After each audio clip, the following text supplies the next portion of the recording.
क्या आपको खर्राटे आते हैं या आपके फैमिली मेंबर में किसी को खर्राटे की प्रॉब्लम है?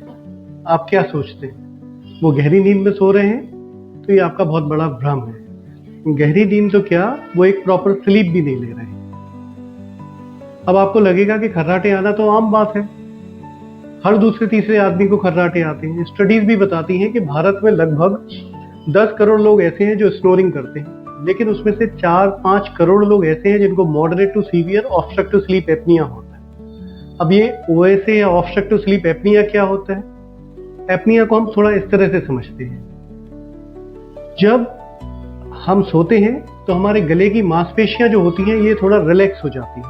इसके कारण से हमारी सांस की जो नली है वो थोड़ी सक्रिय हो जाती है और हवा का प्रवाह जो है उसमें से वो थोड़ा सा अवरुद्ध होता है, एक वाइब्रेशन क्रिएट करता है, टर्बुलेंस क्रिएट करता है। वही वाइब्रेशन खर्राटे के रूप में हमें सुनाई देते हैं। तो एपनिया का मतलब होता है कि बार बार सांस का रुकना। हम खर्राटे लेते हैं, धीरे धीरे खर्राटे बढ़ते जाते हैं और फिर अचानक सांस रुक जाती है, फिर एक झटका लगता है, फिर खर्राटे लेना शुरू कर देते हैं और ये प्रोसेस पूरी रात भर चलती रहती है।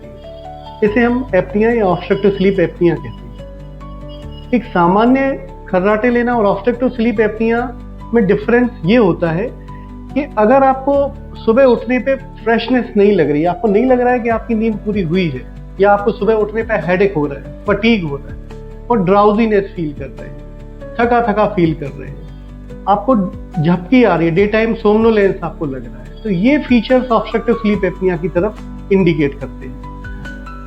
ये ओएसए का अर्ली डायग्नोसिस और ट्रीटमेंट बहुत जरूरी होता है, क्योंकि ये एक आगे आने वाली बड़ी बीमारी या गंभीर बीमारियों की तरफ संकेत देते हैं। ये आगे आपको ब्लड प्रेशर की बीमारी करा सकते हैं, या आपका बीपी आपको ऑलरेडी है तो वो अनकंट्रोल होता है, शुगर, ब्लड प्रेशर, डायबिटीज की बीमारी करा सकते हैं, डायबिटीज को वर्जन कर सकते हैं, हार्ट के डिसीजेस करा सकते हैं, स्ट्रोक करा सकते हैं, डिप्रेशन करा सकते हैं और दूसरे ऑर्गन भी अफेक्ट हो सकते हैं।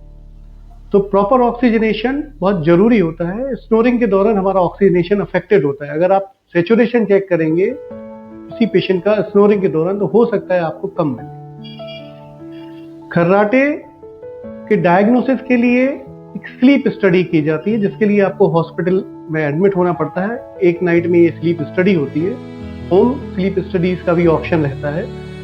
इसके बाद ही आपका मॉडरेट या सीवियर ओएसए का डायग्नोसिस बनता है और उसके बाद आपको इसका ट्रीटमेंट लेना पड़ता है। ट्रीटमेंट में फर्स्ट लाइन तो लाइफस्टाइल मॉडिफिकेशन होता है। आपको वेट लॉस करना पड़ता है, junk food, alcohol, smoking avoid करना पड़ता है, एक्सरसाइज करनी पड़ती है, ultra processed foods, sugary beverages, ये सारे आपको बंद करने पड़ते हैं। और सबसे जो मेन हिस्ट्री ऑफ ट्रीटमेंट है वो होता है सीपेप, यानी continuous positive airway pressure devices. इनसे आप लगातार, आपको प्रेशर के थ्रू हवा अंदर जाती है, एक मशीन होती है, उससे एक पाइप जुड़ा रहता है और एक मास्क जो है वो नाक में या मुंह के चारों ओर हम लगाना पड़ता है।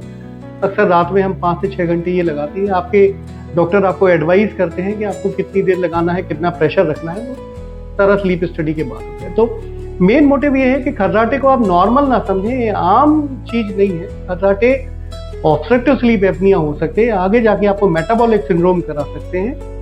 कुछ दुबले पतले लोगों में भी स्नोरिंग होता है, उनको भी ओएसए हो सकता है, कम चांस होते हैं, ज्यादातर ओबीज लोगों में देखा गया है। तो लेकिन जब भी स्नोरिंग हो आप स्लीप स्पेशलिस्ट से मिलें, जरूरत पड़ने पर अपनी स्लीप स्टडी कराएं, इनको साधारण तरीके से या लाइटली नहीं लें। Thank you.